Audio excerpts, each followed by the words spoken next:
Një ditë pas debateve në Kuvend, mazhoranca ka sqaruar edhe një herë ligjin për barazinë gjinore, i cili kaloi në Kuvend me 77 vota pro dhe 36 kundër.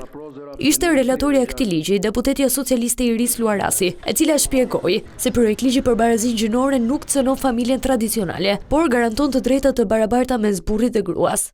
Nuk krijon kursesi asnjë gjini të re, vetëm synon që të garantoj barazinë reale midis burrave dhe grave. Koncepti tjetër, për cilin u fol, që është koncepti i përkatësisë së shumëfisht dhe që referohet në ligj, nënkupton diskriminimin e shtuar që mund të përjetohet për shkak të moshës, origjinës etnike, vendbanimit rural, aftësive të kufizuara apo statusit social-ekonomik.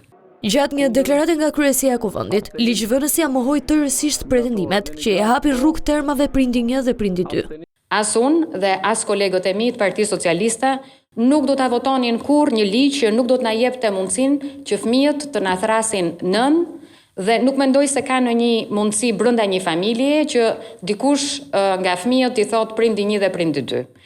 Në fakt kjo është një gënjeshtër e shpikur nga ata që nuk e kanë lexuar ligjin, por besojnë çdo gjë që hidhet në rrjetet sociale.